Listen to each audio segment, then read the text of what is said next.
of diet, which obviously is important and a lot of people would think about, and it's actually something that people can control to some degree, or definitely play around with.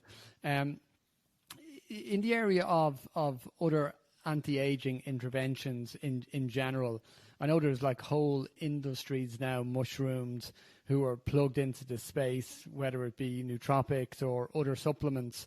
But, you know, what comes up frequently is, you know, NAD and NMN, rapamycin, which we'll talk about, which is an area you've done a huge amount of work in, metformin. How do these stack up in your opinion? Like if we're looking at sort of, you know, recent research about what looks to be promising, and, you know, I'm not sort of talking about a dark triad of supplements that, you know, people should avoid or anything, but like what looks promising for people, you know, be it over the counter or prescription. And I know some of the ones I mentioned there, you know, aren't available, you know, generally to people. But look, what do you see in the area with that supplementation?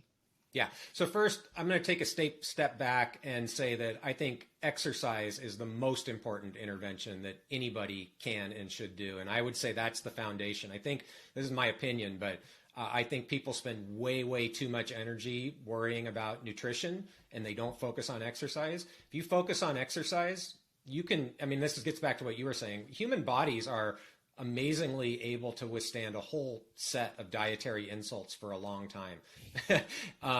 If you focus on exercise, you can do stuff nutritionally and you're pretty much buffered from a lot of that. I'm not saying you should do that.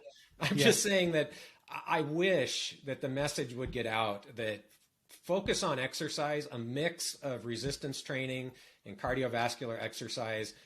If you do that, don't worry so much about diet beyond getting to a healthy weight.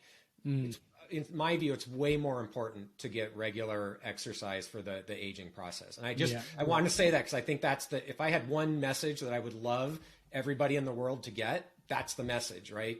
And I think we spend way too much time focusing on diet and supplements, maybe because it's perceived as an easier thing to change. But I think exercise is where we should be putting, you know, 80% of our attention for most people. Yeah.